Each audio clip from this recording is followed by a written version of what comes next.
What up? It's your boy Hendo. Thanks for checking in. It's episode 2 of the Highway Hendo vlog series. Episode 1, a couple weeks back. Shout out to everybody that clicked in on that, hit the like button, and just watched it. Again, episode 2 today. Today is the 20th of May. It just showed on my internet. Shout out to Joe Sawyer. I guess it's his birthday. Happy 80th birthday, Joe Sawyer. Just messing around. That's my boy from work. Shout out to Clark County Public Works. Shout out to Joe Sawyer. Yes, episode 2, Highway Hendo vlog series. Here we go. So, the other day I'm watching on the internet, Channel 3 News out here in Vegas is the NBC affiliate. Out there on the west side, southwest side, Flamingo and Durango. Chilling video of a dude coming in through the back door. Home security camera kicks on. You see this dude all white come into view. He's got a mini mag light. He's got a pistol ready to fucking snap. That's fucked up. So just want to talk to you guys today about any kind of deterrence that you use to stop any kind of robberies and burglaries for your stuff. I happen to subscribe to a home security system. I happen to have multiple weapons. I happen to enjoy the idea of having a yapper dog. So reaching out to you guys. What do you guys think the best home security system is? I think the one that the name that comes up first to everybody is ADT. I also know about Simply Safe, Vivint, Guardian. Check in, leave a comment, tell me what you think about those. Who has the best prices? Who's actually the most reliable? Reliability, consistency, the best features, the cheapest price. I'd like to know all that. I happen to work with a guy that believes in the idea of not having any weapons in his home. I've heard of that before. It's beyond me. I don't know what to say about that. I believe in having weapons in the home. It's a cold world out there. If you're not ready, people will come in. The world will run you over and tie you up and leave you broke, dead, gone. So yeah, home security, weapons. What kind of dogs? What kind of dogs are the best dogs to have for home security? I believe in the little small fidgety yapper dogs. I believe in German Shepherds and Dobermans as well, but I just think day-to-day operations, smaller dogs are easier and cheaper to maintain. Drop a comment, let me know what's your idea on that. Home security systems, weapons, dogs, pets, whatever else the case might be. Leaving lights on all night. Do you leave your porch lights on? Is that a deterrent? So yeah, that's what's up. Shout out to Century Arms for making guns. Shout out to Ruger. This your boy has a couple of guns that go pop, pop, pop and leave hot lead in your body if you mess around. So to that dude, silly guy, you could see his arms, you could see his tattoos on his arms. He had a beanie on, he was in all white. They're gonna find him pretty soon, I would imagine. So silly guy. And anybody that wants to come in and try and take mines, hot lead, serving up hot lead. So that's what's up. Shout out to the TP9 single action, the Canic, the Century Arms, Ruger, the what is that, a 380? Yeah, your boy's got a 380, dog. Will leave hot lead in you. Next story. Shout out to this young lady out in California. She's a senator. She's a Democratic senator. Her name is Kamala Harris. Shout out to you, young lady. I was again on the internet and happened to see this video, and she's speaking to whoever, all the politicians speak to other politicians, and she's very inspired and dramatic in fashion. Calls for marijuana decriminalization, and that's something I can stand up for. Damn the government for trying to always control something, taking my money. Taxation is theft. Just always having a control over something. So this young lady's fighting a good fight for me, in my opinion. Decriminalization of marijuana, calling for a drug enforcement policy that treats substance abuse as a disease rather than a crime.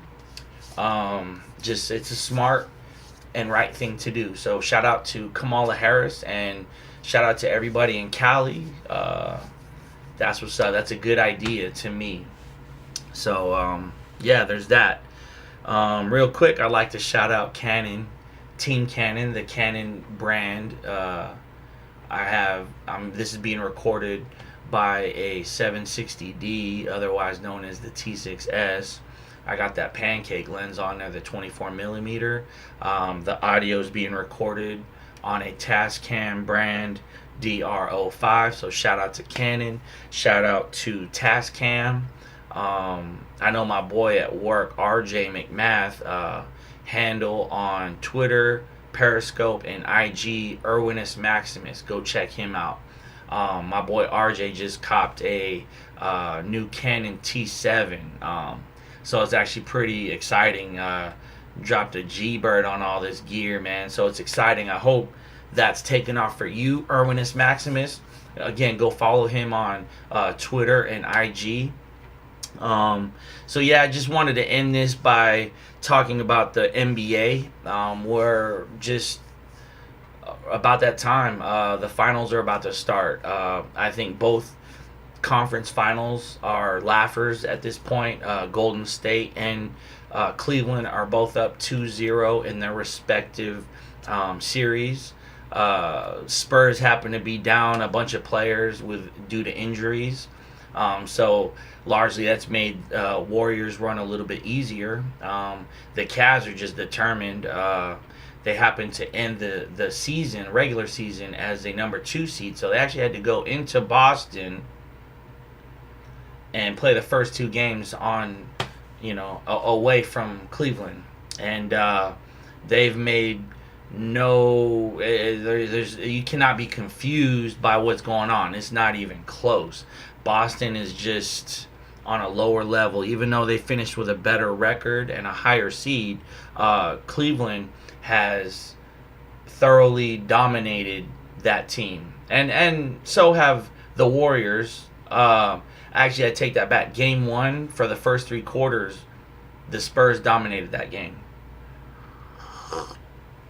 So there is a difference. I mean, a small difference, albeit. But I think everyone is looking forward to this finals, where it would be Cleveland at Golden State for the 3rd time. 2 years ago, Cleveland limped into the finals, minus a Kevin Love, minus a Kyrie Irving. And LeBron and company, gave them all they could. Took them to 6. Warriors' first championship. Steph Curry's was that his unanimous MVP year. That's pretty much his coming out party. Steph Curry. Last year, a lot of people tell you Steph Curry was banged up from the earlier matchup with Portland. Messed up his knee. Missed a bunch of weeks. I think he missed like 4 weeks or something, 4 or 5 weeks of the playoffs. And so he wasn't 100%. Some will have you believe that. I don't know. I think he's lightweight, and he gets bounced around. Playoff basketball, when you kind of conjure up images of old school basketball and refs kind of swallowing the whistles. Curry's that game. He thrives on movement, quick shots. It's a la Reggie Miller. And, I always picture Reggie running from baseline to baseline. And Curry tries that. I know it was an enjoyment to watch him get bounced around a little bit, going through the middle, like a little pinball. So lightweight a little bit. His shot is butter. Don't get me wrong. Curry's got a shot, but anyways, just last year, Cleveland's first title, Draymond being suspended in Game 5, Cavs coming back from a 3-win deficit, LeBron averaging a triple-double in them finals. It's a great story. So hopefully this year, everyone's full strength and, put everything to rest. Whoever wins this one, it might, it'll just put a lot of things to bed. So it'll be interesting. I think the odds-on favorite is not even close. It's the Warriors.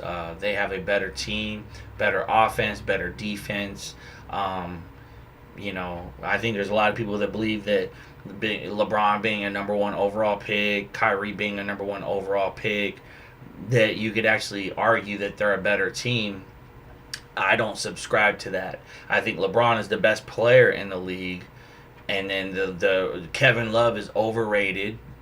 I think Kyrie Irving, depending on your argument, I don't think he, some people say he's top 3 point guard. I don't. Bleacher Report, shout out to Bleacher Report. They did an end of season point guard ranking. They ranked your boy, out of all the starting point guards, they ranked your boy Kyrie number 12. I have no problems with that. Offensively, as gifted as anybody, but has yet to be, Steph Curry is a defensive stalwart. He will steal the ball on you if you're not careful. He's shifty and he can get around the ball. When there's no contact, if the refs have a tight whistle that day, Steph Curry's going to get some steals. Kyrie doesn't play like that, so I think it's LeBron and then a big drop-off, and I think KD, Curry, and Draymond are very close, top, upper echelon players. I don't think Draymond is top 10, but I definitely think KD and Curry are definitely top 5. You can have them up there. KD will be number 2, Curry will be the 5th, Draymond and Clay like 11th and 12th. I think you got LeBron number 1. I think you got Kyrie. He might be top 20 overall players, not just point guards, top 20. Kevin Love, top 50. Kevin Love, he's overrated. He's rated high because he's on the Cavs and he has an All-State commercial. And I think the All-State commercial came because he's playing with LeBron. So, yesterday the All-NBA teams were announced. The MVP voting was announced. They have the winners and they have so they're going to invite Russell Westbrook. They're going to invite James Harden and Kawhi Leonard. Those are your top 3 finalists for your MVP. What a trip, So LeBron literally is 4th place in the MVP voting. Hey, what can you say about voters? If you put it in a player's hands as opposed to beat writers, you think there's not going to be some salty players that don't vote for LeBron. So all NBA teams, the only person to make the unanimous first team was James Harden with 100 out of 100 votes. Just a funny note, somebody voted LeBron for second team All-NBA. There's this thing, apparently it's a real thing called voter fatigue, and how consistency is a bad thing for the NBA and that the NBA needs to create storylines. I guess. I think if I was in charge of the NBA and the money, I guess we'd have to switch it up because we want to touch other markets. But make no mistake about it, like MJ, like Shaq, that type of player, dominant every year, largely for their whole career in their prime. LeBron can win that piece every year. So it is what it is. Start watching, because before you know it, he's going to be gone. There's a lot of haters out there. He's just a threat to what you like and enjoy. So I get it. That's how I treated Kobe. Respect to Kobe. He killed everybody. And, you know, I knew it. He was a threat to what I enjoyed about the NBA. He could beat my team on any given night. So it is what it is. That's LeBron. He could beat your favorite team on any given night. So, but so that's the end of it. Highway Hendo vlog series, episode 2.